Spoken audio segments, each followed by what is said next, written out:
The sun-baked letter in her hands trembled like a leaf in autumn wind as Clara Summers read the words once more, searching for hope between lines that offered none.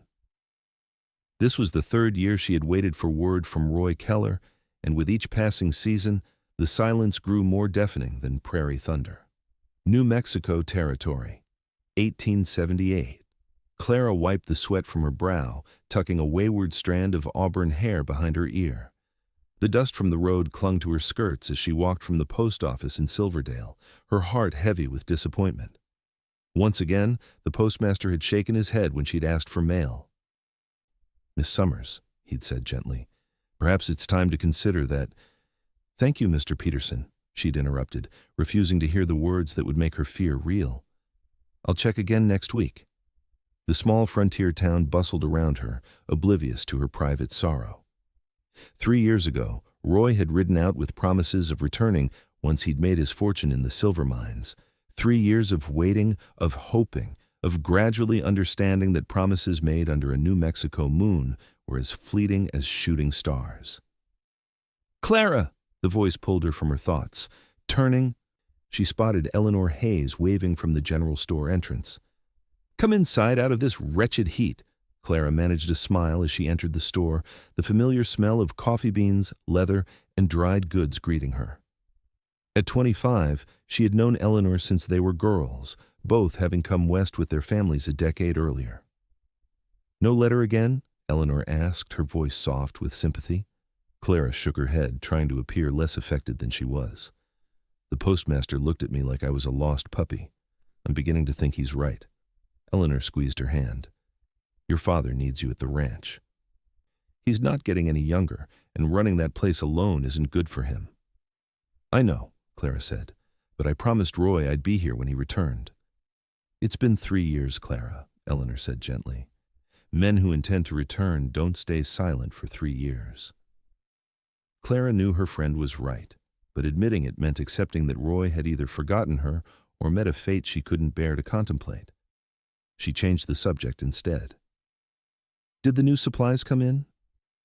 Eleanor nodded, gesturing to a crate being unpacked by her husband.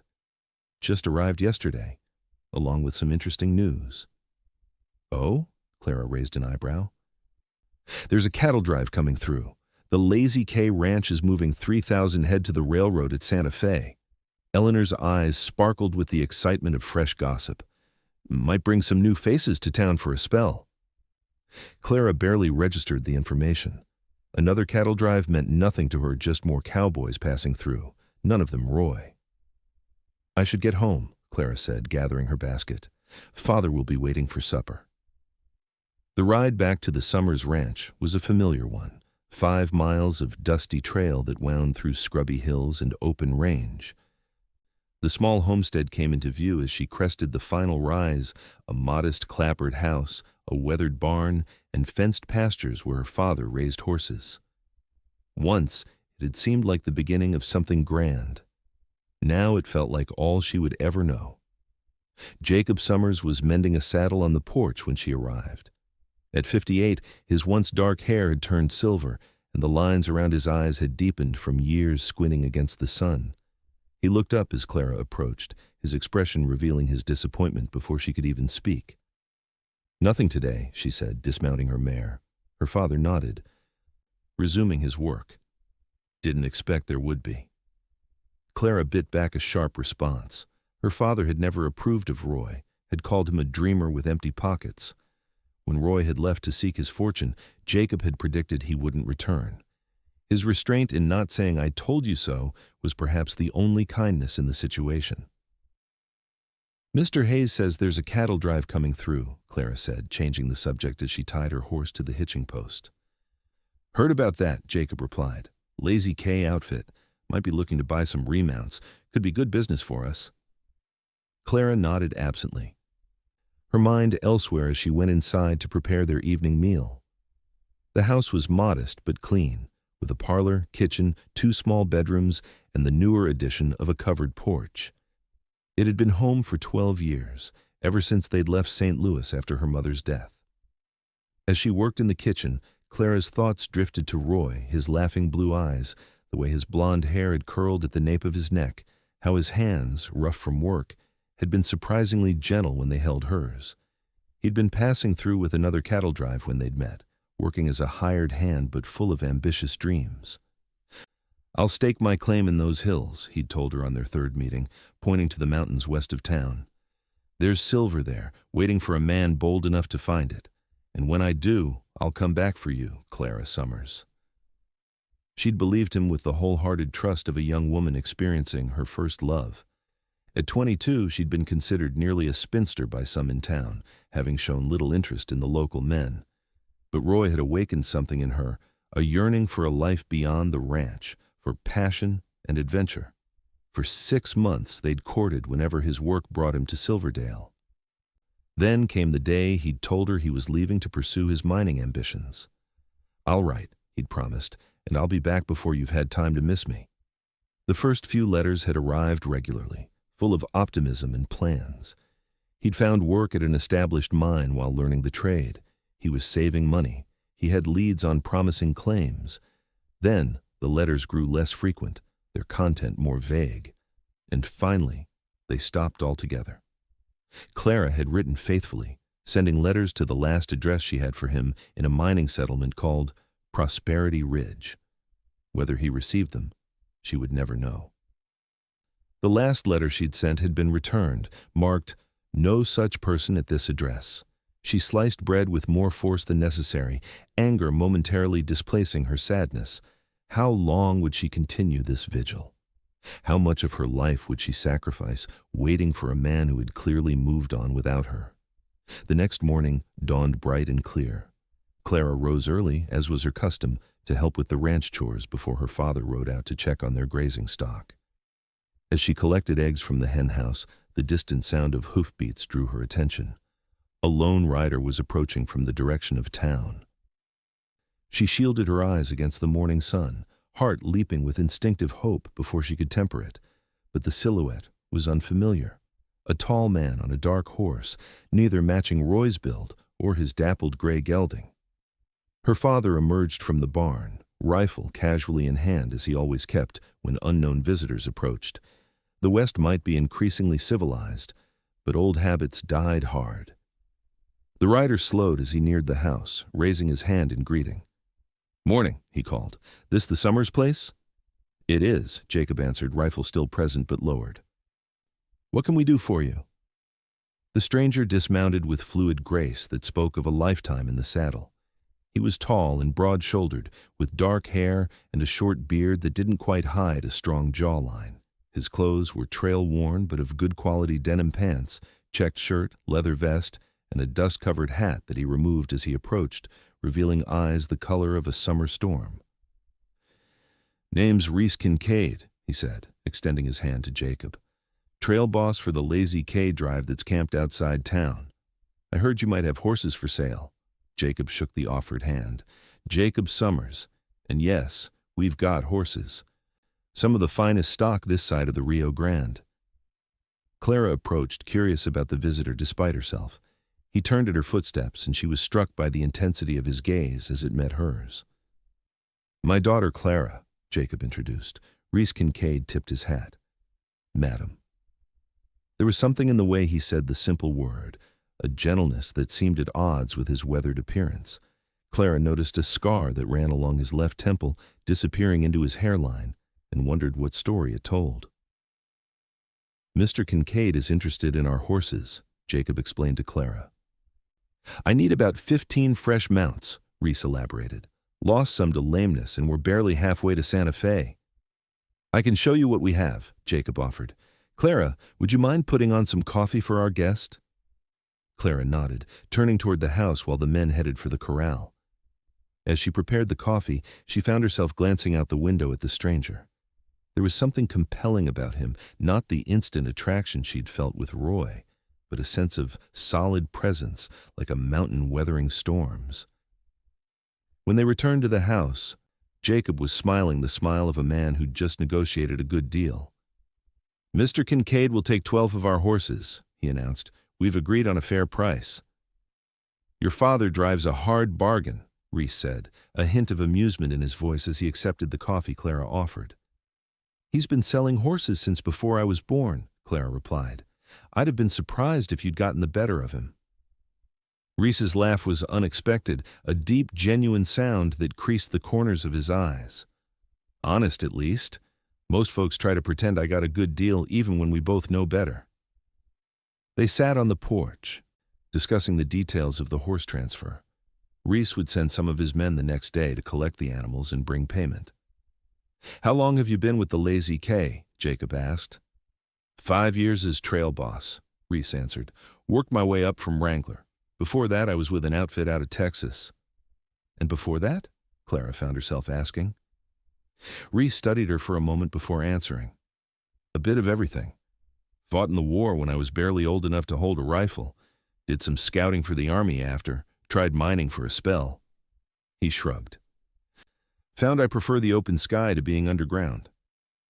The casual mention of mining caught Clara's attention. Where did you mine? Colorado mostly. Spent a winter in Prosperity Ridge about 4 years back. Clara's coffee cup froze halfway to her lips. Prosperity Ridge? Reece nodded, something in her tone making him look at her more carefully. Nasty little place, more saloons than mines, and what silver there was played out faster than most admitted. Did you know many people there? Clara asked, trying to keep her voice even. Not particularly, Reece replied. Kept to myself mostly. Why do you ask? Clara hesitated, aware of her father's gaze. I knew someone who went there. To mine. Understanding dawned in Reece's eyes, followed by something that might have been sympathy. Not many found what they were looking for in those hills, Miss Summers. The simple statement held volumes of meaning. Clara nodded, swallowing past the sudden tightness in her throat. Jacob cleared his throat, mercifully changing the subject. You'll be needing those horses soon, I expect. How long before your drive moves on? 3 days, Reece answered, his eyes still on Clara, giving the men a chance to rest, the cattle to graze. Been a hard drive so far. Well, you're welcome to take a meal with us before you ride back, Jacob offered, surprising Clara with his hospitality. Reece accepted, and Clara found herself preparing a more substantial midday dinner than she'd planned. As she worked, she could hear the men's voices from the porch, discussing cattle prices and the changing nature of the frontier. There was something reassuring about the deep timbre of Reece's voice, straightforward and unembellished. During the meal, Clara learned more about Reece's life on the trail. Unlike Roy, who had spun grand tales of what he would do and become, Reece spoke matter-of-factly about what he had already done and seen. He described the challenges of moving 3,000 cattle across unfriendly terrain, the responsibility of managing 20 drovers, and the satisfaction of completing a successful drive. What happens after Santa Fe? Clara asked. Do you return to Texas? Reece cut a piece of meat before answering. Usually, but this time I'm considering a change. Oh? Jacob raised an eyebrow. The owner of the Lazy K is getting old. Offered to sell me a piece of the operation if I'm interested in putting down roots. Reece shrugged, but Clara sensed the decision weighed on him. Been on the trail a long time. Sometimes I wonder what it might be like to stay in one place. It has its merits, Jacob said, glancing around their modest home. And its challenges, Clara added, thinking of the isolation and the constant work. Reece looked at her with interest. You don't sound entirely convinced of those merits, Miss Summers. Clara felt her cheeks warm. I appreciate our home, but I sometimes think about what else might be out there. Jacob's expression tightened, but he said nothing. Clara knew he worried about her restlessness, feared it had been encouraged by Roy's influence. The out there isn't always what folks imagine, Reece said gently. Sometimes what looks like freedom is just a different kind of burden. The simple wisdom in his words stayed with Clara long after Reece had thanked them for the meal and ridden back toward town. There had been no artifice in him, no grand promises or sweeping declarations, just honest observations from a life lived in the spaces between settlements. That evening, as she helped her father with the evening chores, Jacob surprised her. Kincaid seems a decent sort, he commented as they fed the horses. Knows his business, Clara nodded. He does. Not like some who fill young women's heads with foolishness about silver mines, Jacob added pointedly. Clara sighed. Father. I've held my tongue for 3 years, Clara, he interrupted. Watched you walk to that post office week after week, coming back with that same look of disappointment. It pains me. I know, she said softly. But what would you have me do? Live, he answered simply. Not just wait. You're 25 years old, and life is passing you by while you hold on to the memory of a man who clearly isn't holding on to you. The words stung, but Clara couldn't deny their truth. I gave him my word I would wait. And he gave his that he would return, Jacob countered. Seems to me only one of you is honoring that arrangement. They finished the chores in silence, but her father's words echoed in Clara's mind.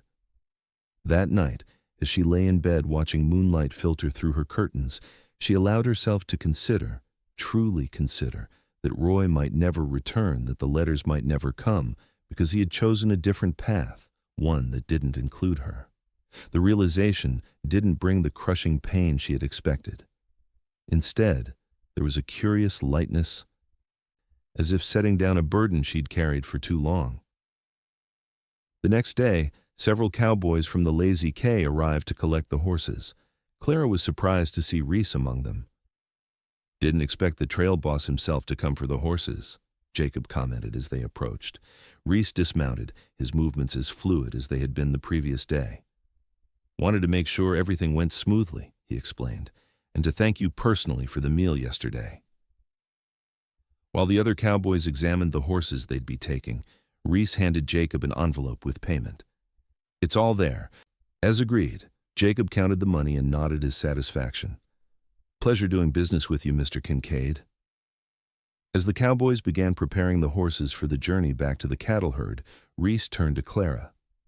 Miss Summers, I was wondering if you might show me that spring you mentioned yesterday, the one with the especially sweet water? Clara blinked in surprise, having no recollection of mentioning any spring. But something in Reece's expression and earnestness behind the request made her nod. Of course. It's not far. Her father gave her a curious look, but raised no objection as she led Reece away from the corrals toward a small spring that bubbled up from rocks at the edge of their property. Once they were out of earshot of the others, Reece stopped. I apologize for the pretext, he said, but I needed to speak with you privately. Clara's heart quickened with apprehension. About what? Reece removed his hat, holding it in his hands as he spoke. About Prosperity Ridge, and the man you were asking about. Clara felt the blood drain from her face. You know Roy? Roy Keller, Reece nodded. Blond fellow, about my height, talked a lot about silver strikes and getting rich quick. Yes, Clara whispered, that's him. Reece's expression was gentle but grave. Miss Summers, I didn't want to say this in front of your father, but I did know Roy in Prosperity Ridge. Not well, but enough to remember him. Clara steeled herself. Is he dead, Mr. Kincaid? No, Reece answered. At least, not when I left there. He hesitated, clearly weighing his next words.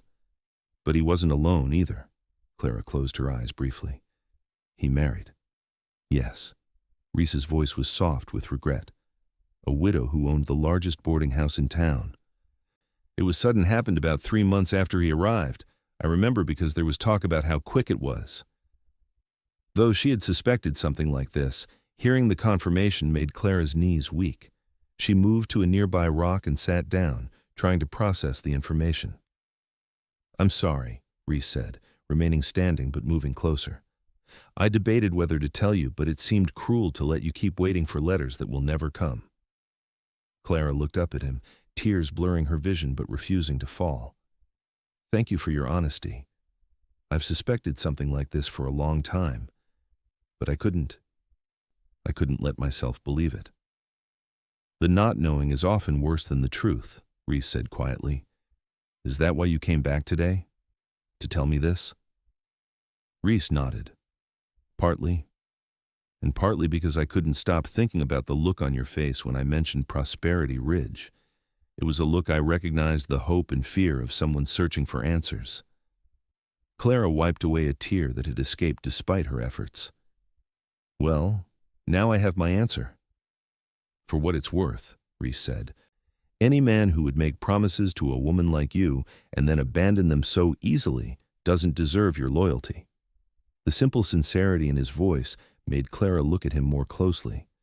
There was no hint of judgment in his expression, only compassion and something else, a quiet admiration that made her heart flutter unexpectedly. "Will you be all right?" he asked. Clara took a deep breath, feeling as though something that had been wound tight inside her for years was finally loosening. "Yes," she said. "I believe I will." They walked back to the ranch in companionable silence. When they reached the corral, the other cowboys had already prepared the horses for the journey back to the herd. "We should get these animals back before dark," Reece said to Jacob. "Thank you again for the fair dealing." Jacob shook his hand. "Good luck with the rest of your drive." As Reece mounted his horse, he looked down at Clara. "Miss Summers, I hope you don't mind, but I'd like to call on you before we leave town. Perhaps tomorrow afternoon?" Clara was aware of her father's surprised gaze, but she kept her eyes on Reece. "I would like that, Mr. Kincaid." Something like relief crossed his features. "Until tomorrow. Then?" As they watched the cowboys lead the horses away, Jacob turned to Clara with raised eyebrows. "Care to explain what that was about?" Clara hesitated, then decided her father deserved the truth. "He knew Roy in Prosperity Ridge. Came to tell me that Roy married someone else years ago." Jacob's expression softened with sympathy. "Clara, I'm sorry." "Don't be," she said, surprising herself with how much she meant it. "I think I needed to hear it, to finally know for certain." "And is calling on you tomorrow." Clara felt a blush rising to her cheeks. That was unexpected. Jacob studied her face. "But not unwelcome?" "No," she admitted. "Not unwelcome at all." The following day, Clara found herself paying unusual attention to her appearance.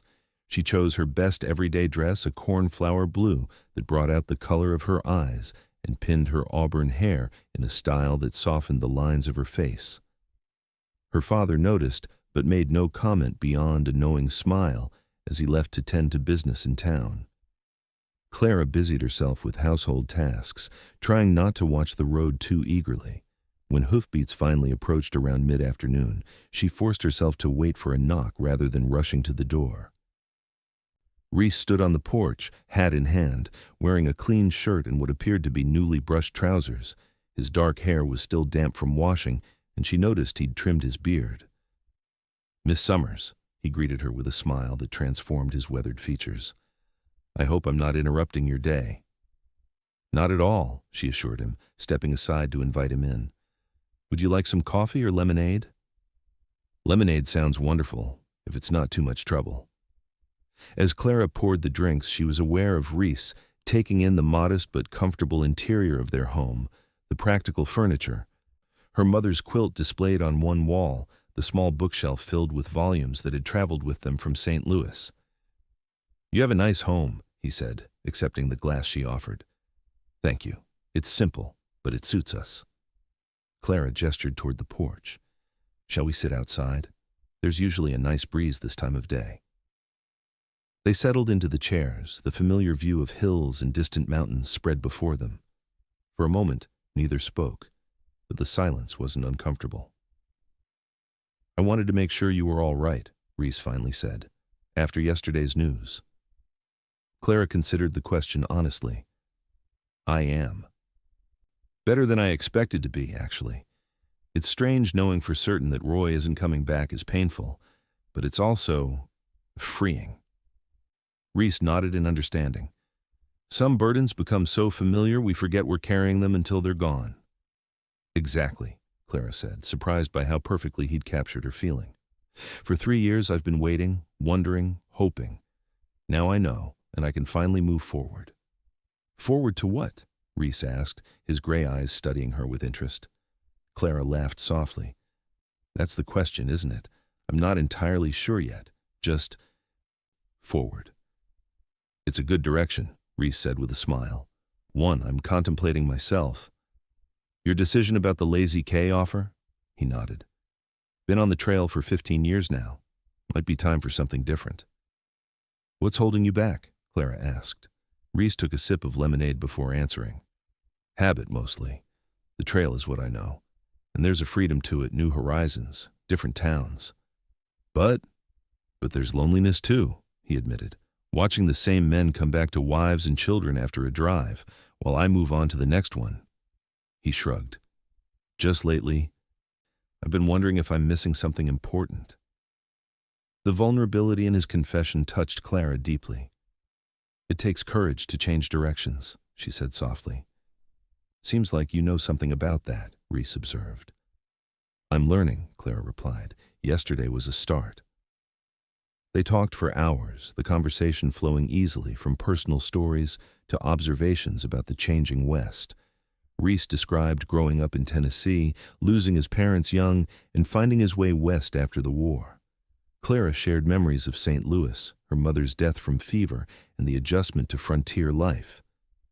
It was hard at first, she admitted. I missed the libraries, the concerts, the bustle of the city, but I've grown to appreciate the openness here, the room to breathe. It gets in your blood, Reece agreed. The space, the sky. I can't imagine living in a city now.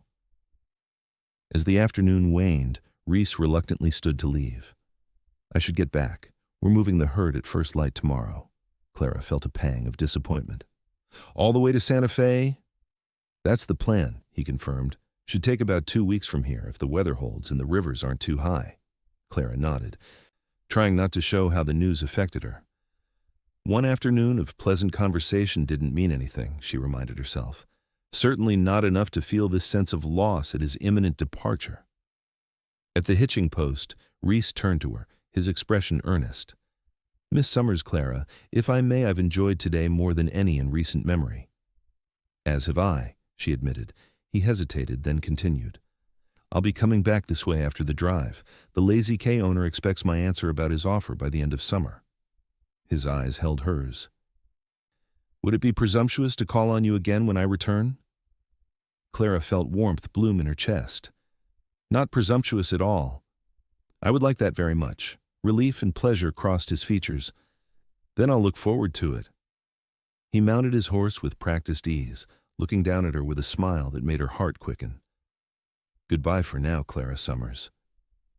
Safe travels, Reece Kincaid, she replied, watching as he rode away, his straight-backed figure gradually disappearing down the road toward town.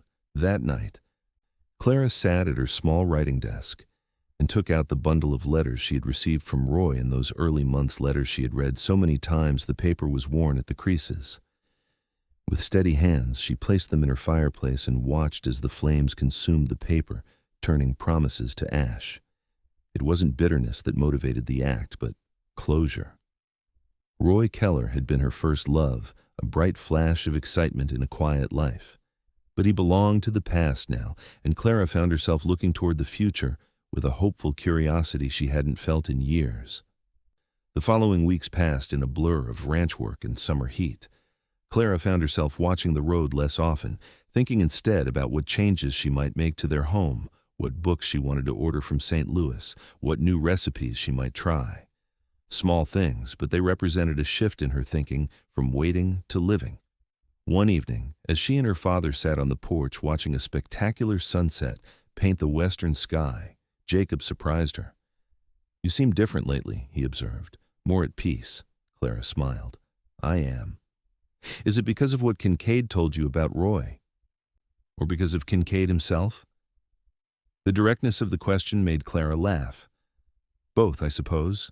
Knowing about Roy was painful but necessary.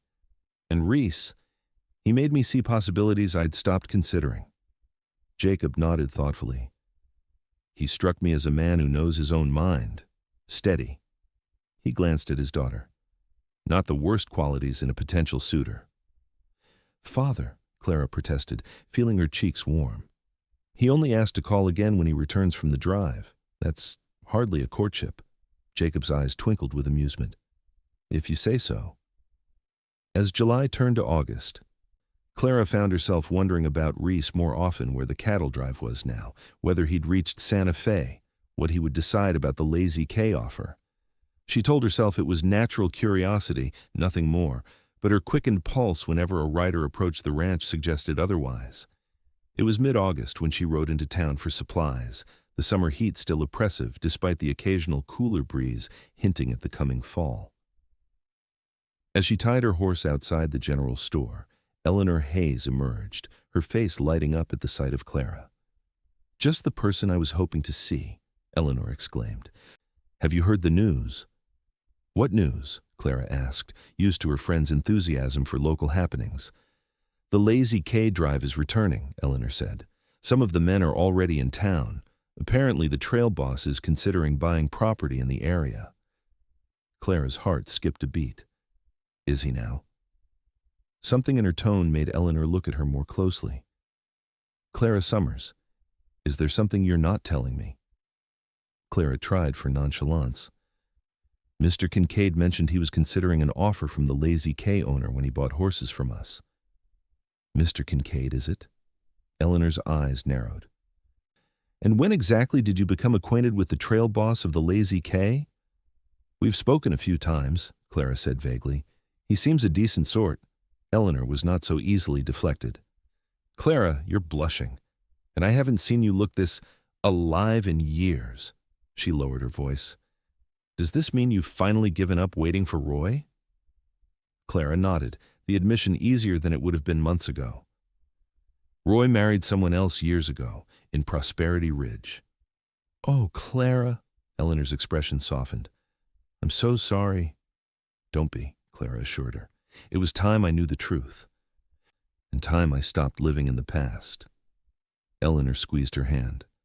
"Well, if moving forward includes a certain trail boss, I certainly wouldn't object. Half the women in town were talking about him when the drive passed through. That dark hair, those shoulders."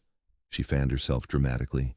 "Eleanor," Clara laughed, swatting her friend's arm. "You're a happily married woman." "Happily married, not blind," Eleanor retorted with a grin. "So, will you see him now that he's back?" "If he calls, yes," Clara said, trying to temper her hopefulness with practicality. "But he's a busy man with important decisions to make." "I wouldn't presume." Eleanor shook her head. "Still so proper. Well, I hope for your sake he does call. It's about time you had some happiness, Clara." As Clara finished her shopping, her mind was filled with possibilities. Reece was back in the area. Would he remember his promise to call? Would he have changed his mind during the weeks away? And why did the thought of seeing him again make her pulse quicken like a schoolgirl's? She was so distracted that she nearly collided with someone as she exited the store, her basket full of supplies. "Pardon me," a familiar voice said, strong hands steadying her shoulders. "I wasn't watching where Clara." Clara looked up into Reece Kincaid's surprised face, his gray eyes warming with recognition. He looked tired but pleased, the trail dust still evident on his clothes, his skin darkened further by weeks in the sun. "Reece," she breathed, unable to hide her smile. "You're back." His answering smile was like sunrise. "Just rode in this morning." He glanced at her basket. "Let me help you with that." Before she could protest, he'd taken the heavy basket and was walking beside her toward her horse. "How was the drive?" she asked, acutely aware of his tall presence beside her. "Successful," he reported. "Got all the cattle to the railhead with minimal losses, good price per head."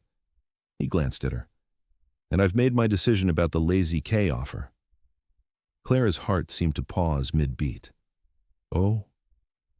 They reached her horse, and Reece secured the basket to her saddle before turning to face her. Something in his expression made her breath catch. "I'm accepting," he said, "buying a quarter interest in the operation with the option for more in the future." "That's wonderful," Clara said sincerely. "Congratulations." Reece's eyes held hers. "It means I'll be settling near here. The ranch is only 20 miles south of town." The implications of his words hung in the air between them. Clara felt a blush rising to her cheeks but didn't look away. "That's convenient." A smile tugged at his lips. "I thought so." He glanced around the busy street, then back to her. "I was planning to ride out to your ranch tomorrow, if that would be acceptable." Very acceptable, Clara replied, her voice steadier than she felt.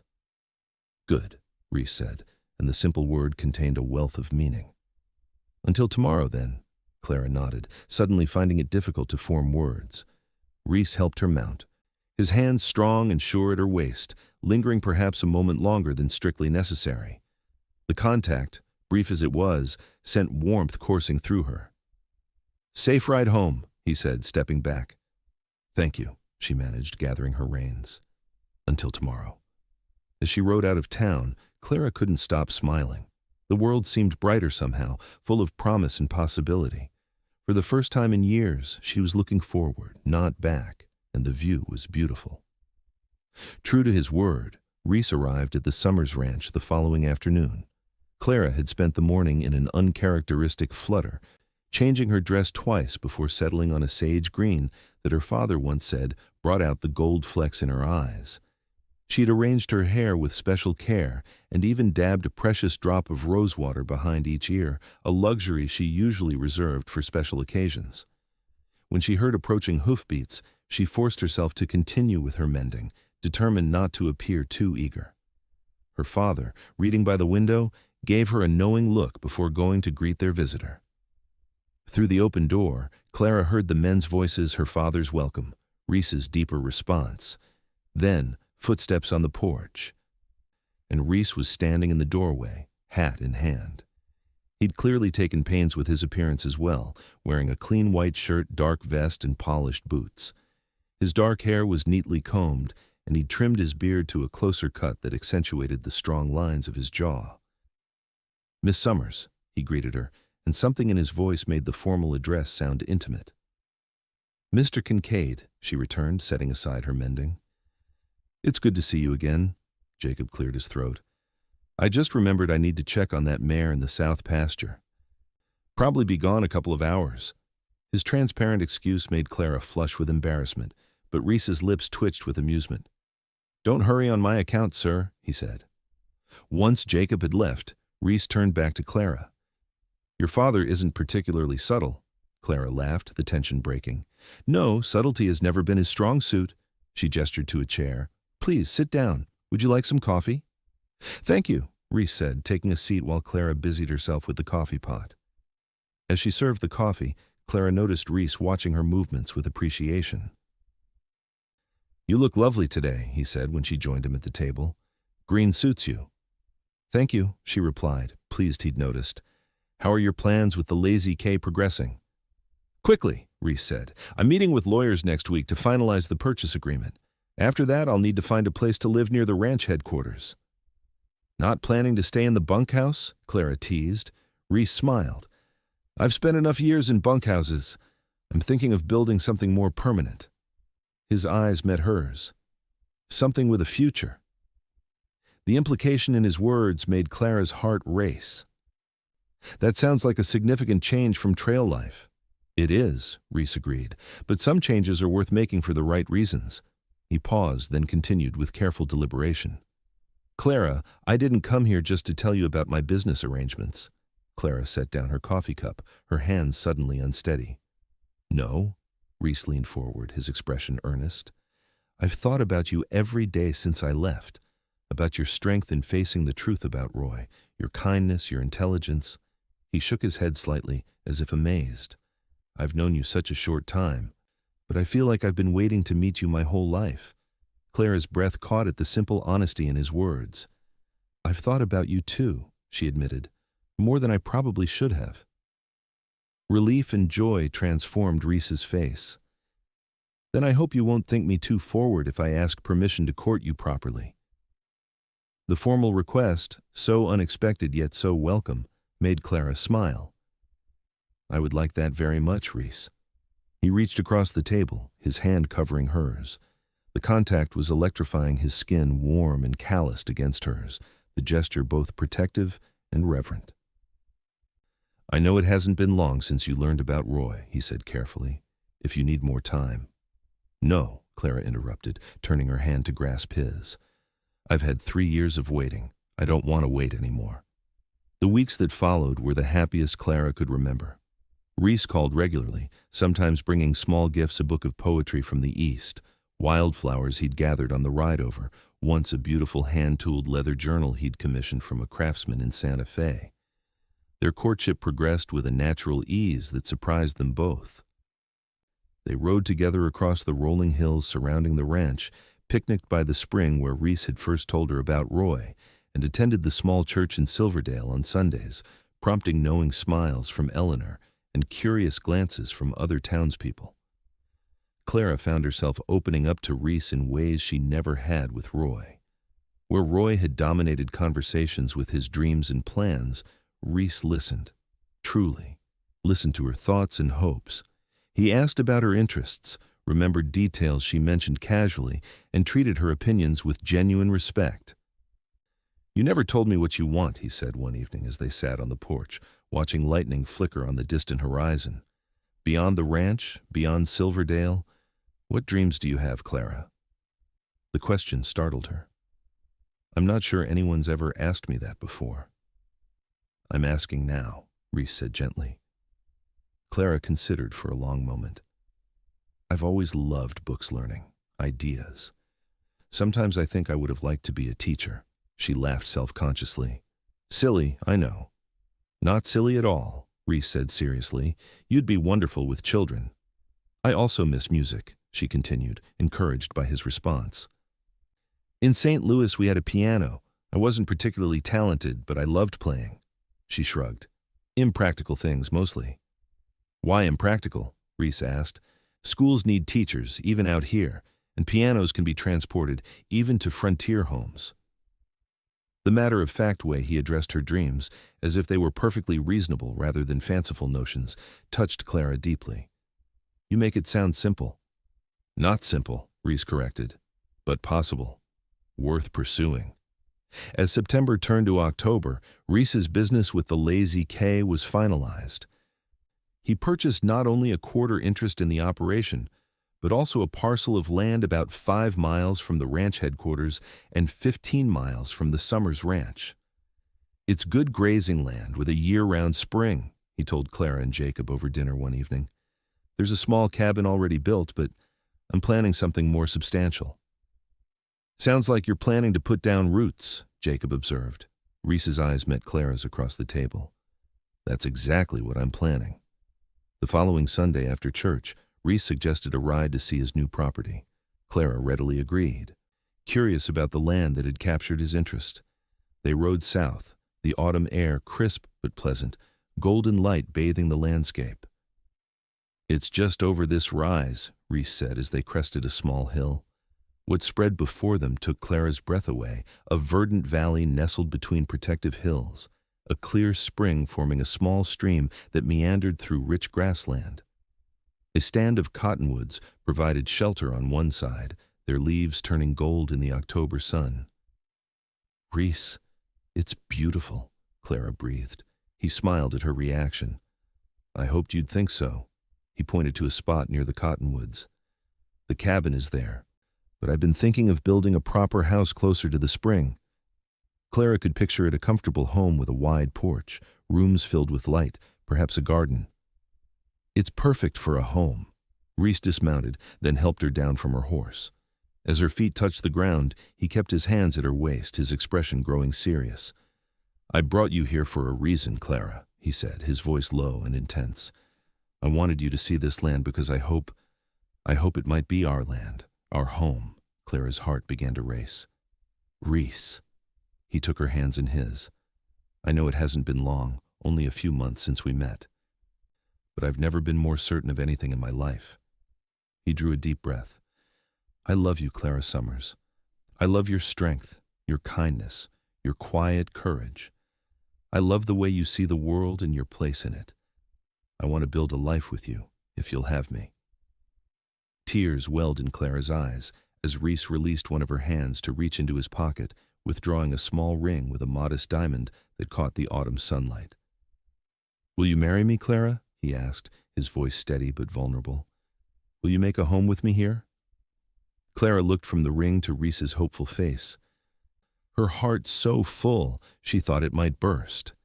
This was not the whirlwind passion she had felt with Roy. This was deeper, richer, built on mutual respect and genuine understanding. Yes, she whispered, then louder. Yes, Reece Kincaid. I will marry you.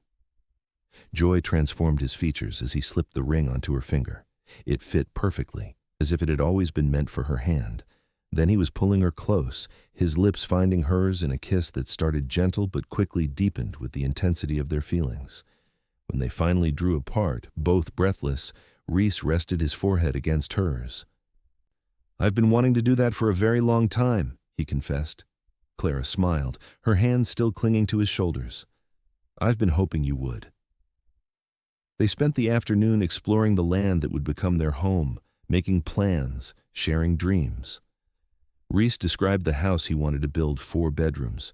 For our children, he said, making Clara blush. A study, a large kitchen, and a special room for a piano. A piano? Clara asked in surprise. Reece nodded. I wrote to a dealer in Denver last week. It should arrive by Christmas, assuming the weather holds.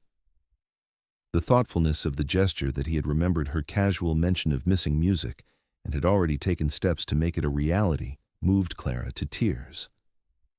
You are an extraordinary man, Reece Kincaid. I'm just a man who loves you, he said simply, and who wants to give you every happiness I can. When they returned to the Summers ranch that evening, Jacob took one look at their radiant faces and the ring on Clara's finger and nodded in satisfaction. About time, was all he said, but his eyes were suspiciously bright as he embraced his daughter and shook Reece's hand firmly. I'll need help with the wedding preparations, Clara told Eleanor the next day in town. We're thinking early December, before the worst of the winter weather. Eleanor squealed with delight, hugging Clara tightly. I knew it. The way he looked at you in church yesterday, I told Matthew it was only a matter of time. She examined the ring admiringly. It's beautiful, Clara, and more importantly, he's a good man. Anyone can see how much he adores you. I love him so much, Eleanor, Clara confessed, more than I ever thought possible. It's different from what I felt for Roy, steadier, deeper somehow. That's real love, Eleanor said wisely, the kind that lasts through more than just the exciting moments. The weeks leading up to the wedding passed in a blur of preparations. Reece began construction on their new home, hiring the best carpenter in the county to ensure it would be sturdy and comfortable. Clara divided her time between helping her father with the ranch, preparing her trousseau, and making plans for her new life. One unseasonably warm November afternoon, as Clara sorted through her belongings deciding what to take to her new home, her father knocked on her bedroom door. A moment, Clara? He asked, an unusual hesitancy in his voice. Of course. She set aside the shawl she'd been folding. Jacob entered carrying a small wooden box Clara had never seen before. I've been saving this for your wedding day, but I think now might be better. He held out the box. This was your mother's. Clara took the box with reverent hands, opening it to reveal a delicate gold locket on a fine chain. It's beautiful, she whispered. Open it, Jacob encouraged. Inside were 2 miniature portraits, one of her mother as a young woman, the other of her father in his youth. She wore it every day, Jacob said, his voice thick with emotion. Said it kept us close to her heart. Tears filled Clara's eyes as she looked up at her father. I don't know what to say. She would have been so proud of you, Clara, Jacob said softly. And she would have approved of Reece. He's a good man, the kind who keeps his promises. Clara stood and embraced her father tightly. Thank you, she whispered against his shoulder. Jacob cleared his throat as they separated. There's something else I've been meaning to discuss with you. He gestured for her to sit back down. About the ranch. What about it? Clara asked, concerned by his serious tone. I'm not getting any younger, Jacob began.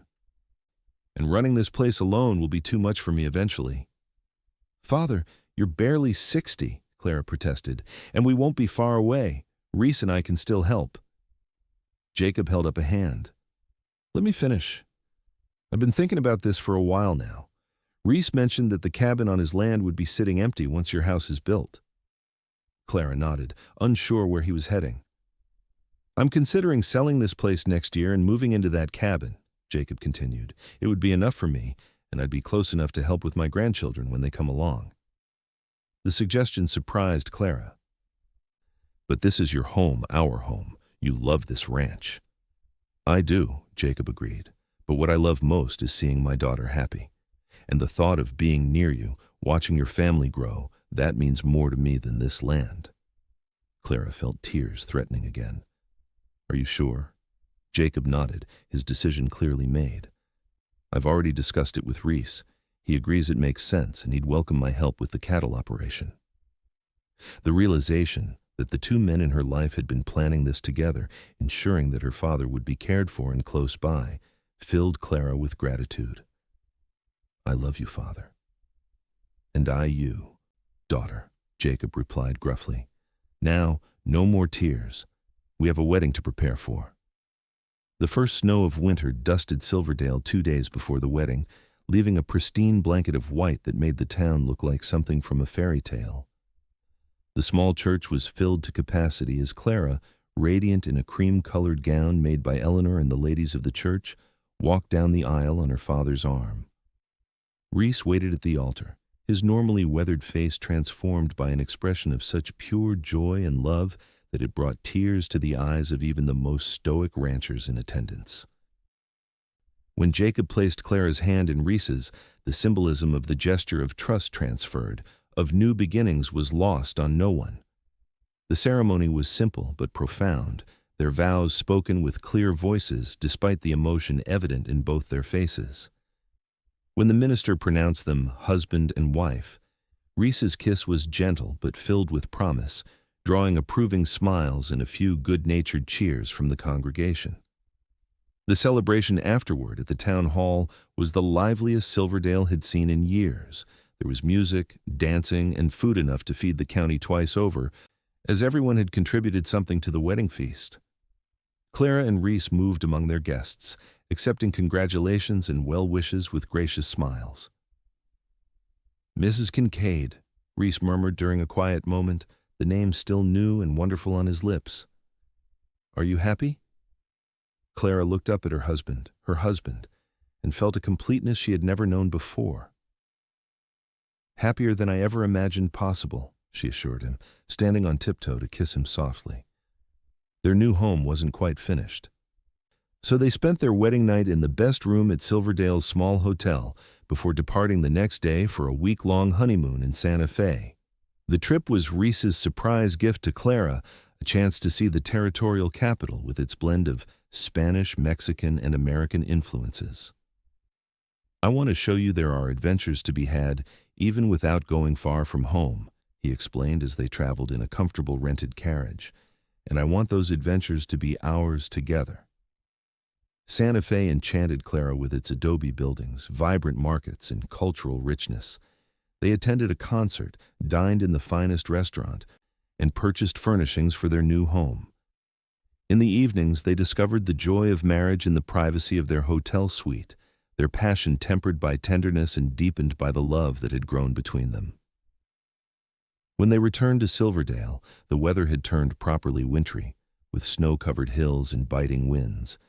Yet Reece and Clara found warmth in their shared life, settling temporarily into the Summers ranch while the final work on their new home progressed. Christmas brought the promised piano, delivered with great difficulty through the winter conditions, but worth every effort when Clara sat down to play for the first time in years. Her fingers were rusty, but the joy on her face as music filled their temporary home made Reece's heart swell with pride and love. By February, their new house was ready for occupation, a beautiful 2-story structure of wood and stone, with large windows to capture the light and views of the surrounding countryside.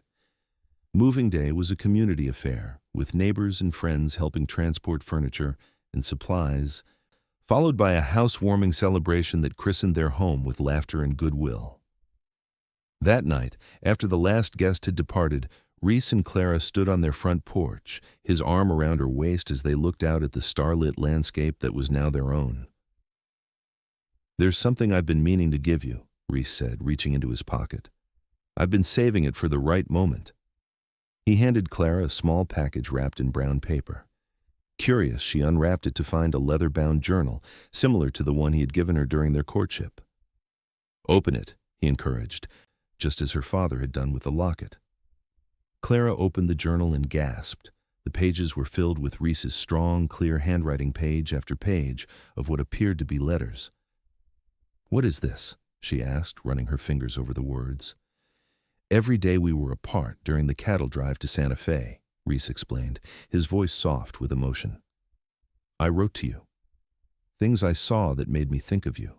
Things I wanted to tell you. How much I missed seeing your smile." He shrugged, suddenly self-conscious. "I couldn't mail them, we were moving too often, but I couldn't stop writing them either." Clara turned the pages, reading snippets by the light spilling from the window.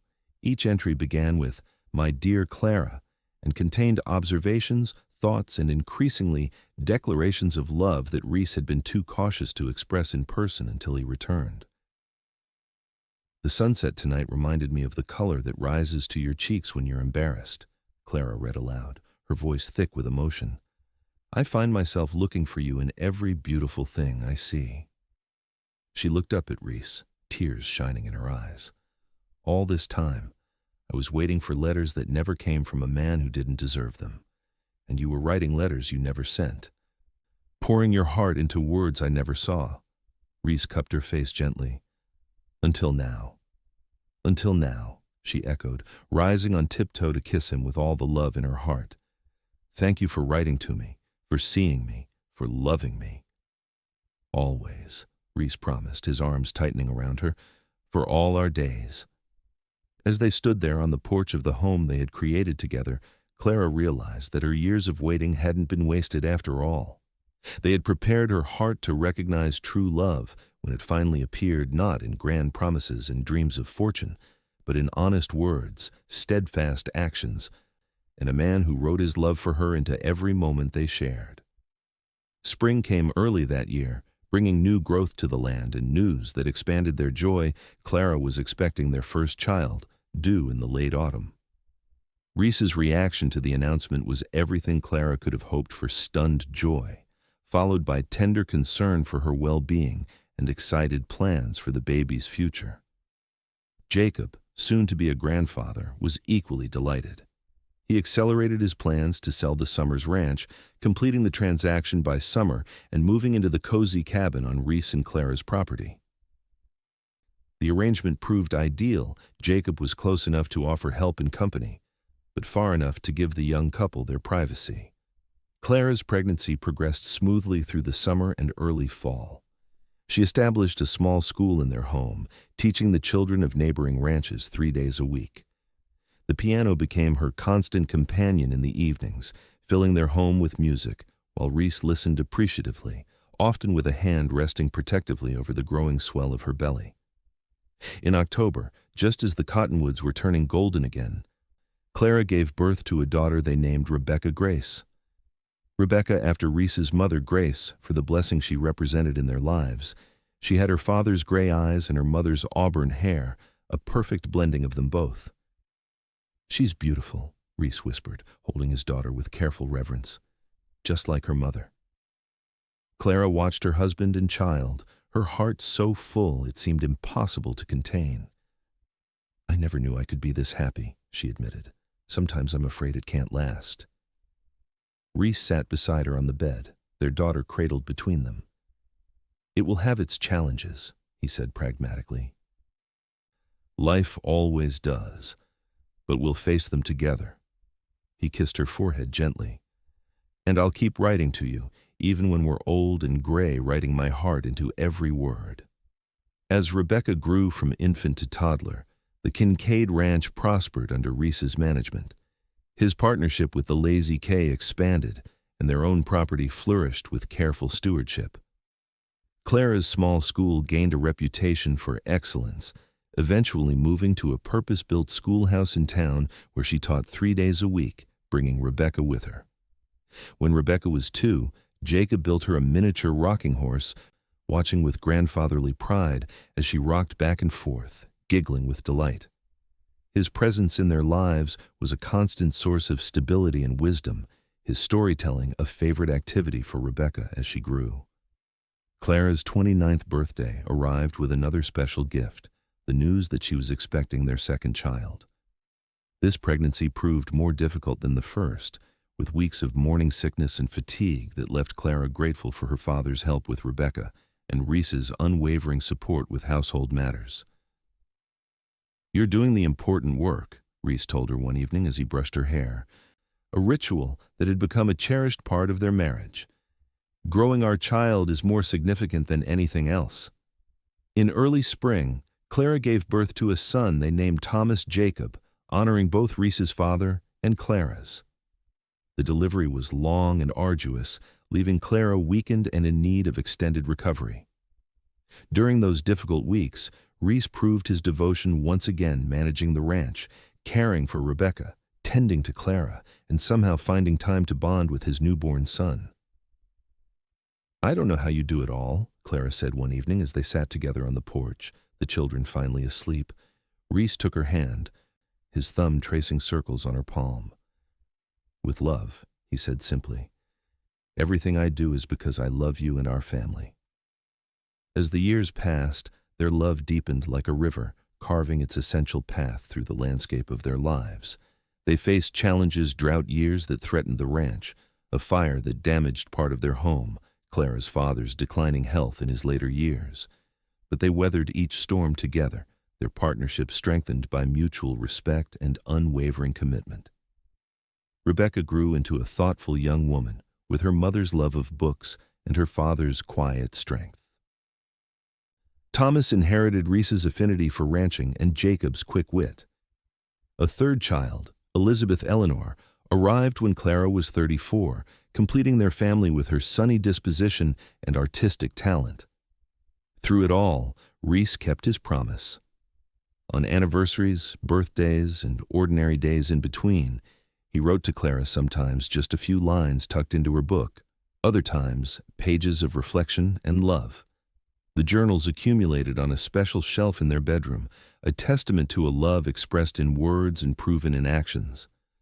On their 20th anniversary, as they sat on the same porch where Reece had given Clara that first journal, he presented her with a special gift, a bound collection of selected writings from all his letters over the years, beautifully transcribed and illustrated by Elizabeth, who had inherited her mother's appreciation for the written word. "All these years," Clara said, turning the pages reverently, "and you've never stopped writing to me." "And I never will," Reece promised, his hair now touched with silver, but his eyes still holding the same devotion they had when they first met. "Not as long as I have breath and thoughts to share." Clara leaned against his shoulder. Thinking of the twisting path that had led her to this moment of letters waited for that never came, and unexpected words that had healed her heart. "I waited for the wrong letters," she mused, "but they led me to the right words in the end." Reece kissed her temple, his arms secure around her shoulders as they watched the sunset paint the western sky in the same hues that had witnessed the beginning of their love. "And I'll keep writing them," he murmured, "into every tomorrow we share."